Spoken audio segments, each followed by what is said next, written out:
แบบรายงานประวัติและผลงานนวัตกรรมเสนอพิจารณาคัดเลือกรับรางวัลครูผู้สอนดีเด่นประจำปี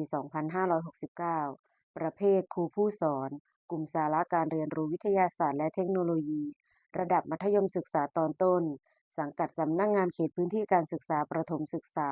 นางสาวจันทรียามาศมุนโทตำแหน่งครูโรงเรียนบ้านห้วยแคนโนนสูงอำเภอกุดรังจังหวัดมหาสารคามผู้เสนอขอรับรางวัลนางสาวจันทรียามาศมุนโทตำแหน่งครูผู้สอนวิชาวิทยาศาสตร์และเทคโนโลยีหน่วยงานโรงเรียนบ้านห้วยแคนโนนสูงประวัติการรับราชการเริ่มรับราชการปี 2565 ตำแหน่งครูผู้ช่วยสถานที่ปฏิบัติงานโรงเรียนบ้านห้วยแคนโนนสูงสอนรายวิชาวิทยาศาสตร์และเทคโนโลยีปัจจุบันครูผู้สอนมัธยมศึกษาปีที่ 1 ถึง 3การพัฒนาหลักสูตรสถานศึกษาข้าพเจ้าจัดทำแผนการจัดการเรียนรู้รายวิชาวิทยาศาสตร์และเทคโนโลยีโดยยึดหลักสูตรแกนกลางการศึกษาขั้นพื้นฐานเป็นกรอบและนำมาปรับปรุงให้เหมาะสมกับสภาพปัญหาความต้องการของท้องถิ่นและจุดเน้นของโรงเรียนกระบวนการเรียนรู้ที่สอดคล้องกับหลักสูตรข้าพเจ้าได้จัดการเรียนการสอนแบบ Active Learning โดยเน้นให้ผู้เรียนได้ลงมือทำคิดและแก้ปัญหาและได้คำนึงถึงความแตกต่างระหว่างบุคคลเพราะเด็กแต่ละคนมีทักษะการเรียนรู้ที่ไม่เหมือนกันและจัดการเรียนรู้ให้เชื่อมโยงเนื้อหาในห้องเรียนกับชีวิตจริง ให้เขียนเป็นสายใยในกระดาษแผ่นเดียวเมื่อกี้เนี่ยแผ่นนี้เอาแผ่นใดแผ่นหนึ่งของเพื่อนนี่นะคะเขียนเป็นสายใยขึ้นในนี้นะคะให้ช่วยกันเขียนใส่ในแผ่นเดียวกันใช้แผ่นเดียวพอ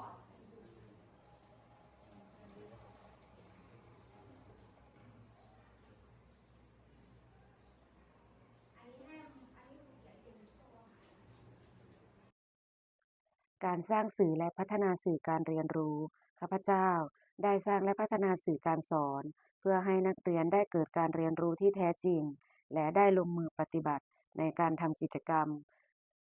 ของการจัดการเรียนการสอน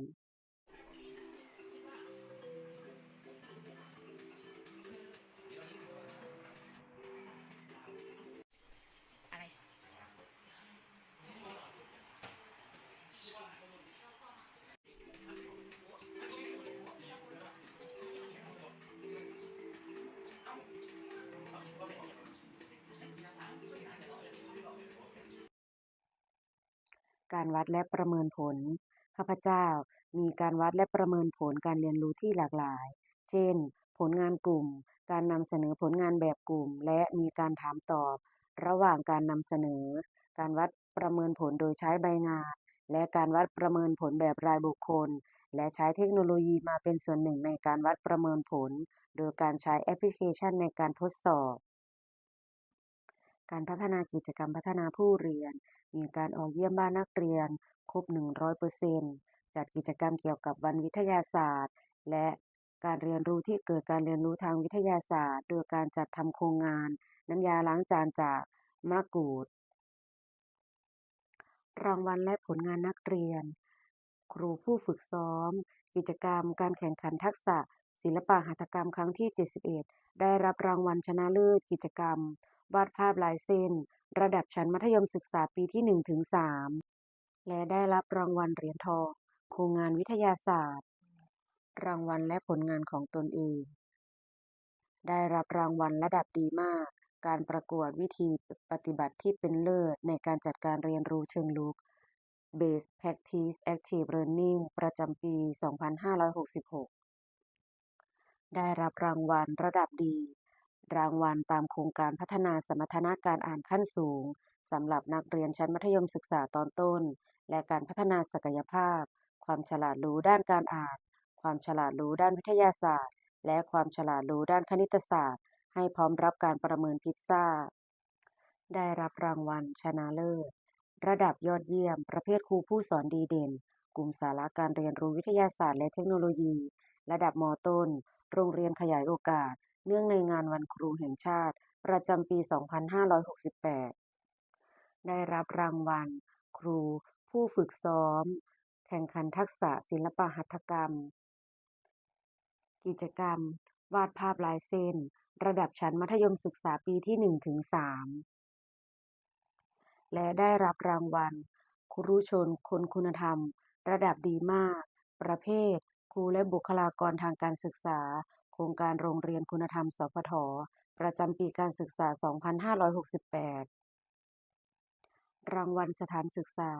ได้รับรางวัลโรงเรียนสีขาวระดับทองปีการศึกษา 2567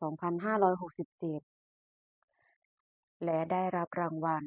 โรงเรียนต้นแบบสหกรณ์ร้านค้าโรงเรียนการเผยแพร่ผลงานนวัตกรรมได้มีการเผยแพร่